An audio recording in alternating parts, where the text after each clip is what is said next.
드디어 다음 주 월요일 26일에는 정부가 발표할 예정인 기업밸류 프로그램 드디어 공개가 됩니다. 오늘 시장에서도 저 PBR 관련한 종목들이 오른다라고 보기에는 뭐 일부 섹터, 일부 종목들 약간 혼재가 좀 보이고 있는 것 같은데요. 김태성 교수님 어떻습니까? 잘 오르고 있는데요. 잘 오르고 네. 있습니까? 다 일단 오릅니까? 저 PBR에 이제 이야기가 나왔을 때부터 이제 순서를 좀 보면 네. 이 금융 쪽이 가장 먼저 움직였었고 네. 그다음에 자동차가 움직였었고 최근에 이제 공기관 네. 공기업이 이제 한전. 움직였다라고 좀 볼 수가 있을 것 같은데 대표적으로 뭐 하나금융지주, 뭐 메리츠 금융지주가 여전히 강한 모습을 보이고 있고 네. 현대차, 기아도 현재 구간에서 이 정도라면 정말 저는 잘 버티고 있는 상황이다라고 좀 보시면 될 것 같고요.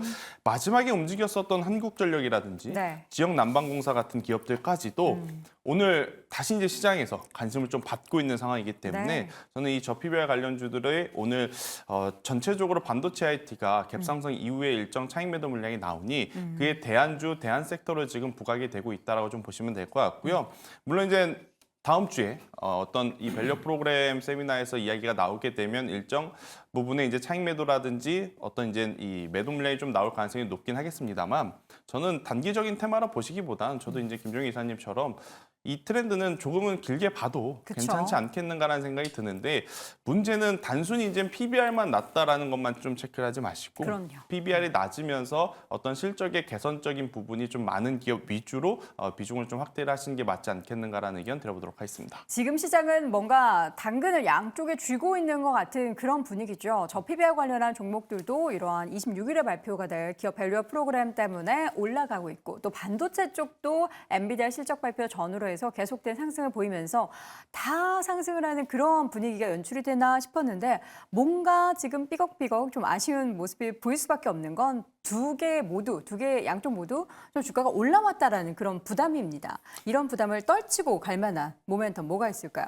일단은 저 PBR도 그렇고 그다음에는 AI 쪽, 뭐 반도체 쪽도 그렇고 그래서 성장을 안 하냐라고 하면은 이거는 당연한 거거든요. 성장하는 겁니다. 네. 그리고 앞서서도 지금 말씀을 해주셨는데 저는 여기에서 이제 우리가 뭐 저 PBR 혹은 뭐 주주환원을 트렌드로 봐야 된다라고 이야기를 하는데 이게 트렌드가 아니고요. 당연한 겁니다. 당연히 해야 되는 거예요. 당연히 해야 되는 거를 지금부터 시작하는 겁니다. 우리가 주식을 투자하는 근본적인 이유는 기업에 투자하고 기업의 이익을 나눠받고 기업의 성장을 함께하기 위해서지 그 주식 가지고 단타 치려고 하는 게 아니에요.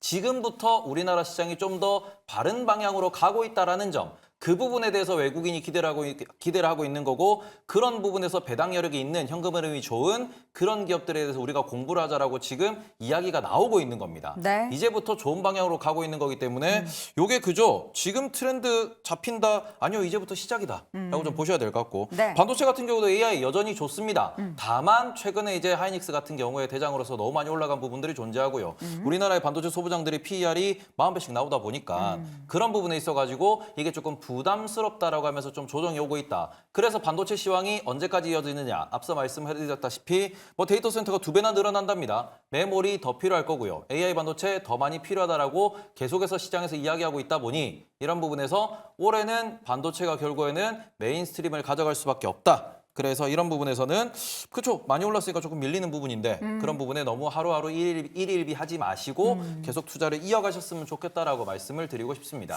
이거 두 마리 토끼 다 잡고 있는 기업은 없나 궁금합니다. 물론 이제 산 좋고 물 좋고 정자까지 좋은 곳은 없다라고는 하지만 밸류 프로그램 그러니까 뭔가 저 PBR 관련한 모멘텀도 가지고 있고 반도체 AI의 이런 산업 확대에 대한 모멘텀도 같이 붙어 있는 그런 기업은 없나요? 싸고 좋은 건 없죠. 그렇죠. 네, 아, 이미- 비싸고 좋은 건 있어요. 이미 명품 기업. 좋은 종목은 다 비싸지고 있다. 왜냐하면 네. 정보가 워낙 뭐 최근에 넓어지고 있기 때문에 그렇게 나만 아는 좋은 종목이 있을 가능성은 낮죠. 네.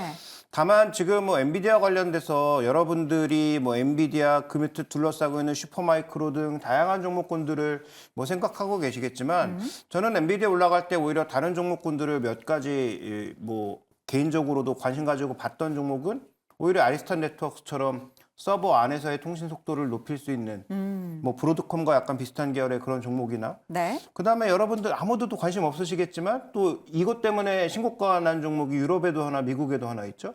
미국의 니튼 코퍼레이션, 그 다음에 유럽에서는 슈나이더 일렉트릭, 전부 전력 인프라 관련주들이 왜 올라가고 있는가? 너무 뻔하거든요. 네. 데이터 센터 만들면 그 안에 들어가는 전기료. 전력량은 폭발하게 됩니다. 그쵸. 그거를 다 감당하려면 지금의 전력에서 무언가 새로 짓지 않고는 되지 않는다는 거죠. 그 다음에 지금 당장 주가가 올라갈 것 같지 않지만 버피동이 모아가고 있는 종목들. 에너지주. 네, 에너지주를 모아가고 있죠. 네. 근데 그 에너지주들이 차례로 뭘 하고 있죠? 1위가 80조 인수합병. 써서 인수합병했죠. 네. 2위가 60조 써서 인수합병했죠. 네, 네. 3위가 35조 써서 인수합병했습니다. 그렇죠. 그런데 버피동이 그런 종목군들을 또 모아가고 있다는 거죠. 네. 그런 측면에서 이제 관심을 가져볼 종목군들은 오히려 신규 매수 측면에서 보면 그런 종목군들을 좀 봐야 되는 게 아니냐. 저는 뭐 그렇게 보고 있습니다. 알겠습니다. 윤혜린 고수님, 지금 밸류 프로그램이 곧 발표될 예정이잖아요. 그 가운데 우리 윤 고수님이 보고 있는 뭔가 매력적인 기업이 있다면 뭐가 있을까요? 근데 사실 이건 다음 주에 이제 나와봐야지 알 것 같아요. 뭔가 지금 여기서 또 주도주를 고르라 약간 이런 눈빛으로 저를 보시는 것 같은데 네네. 제가 주도주의 여왕이라고 네, 하셨으니까요. 수식어를 다음 주부터 바꿔야겠습니다.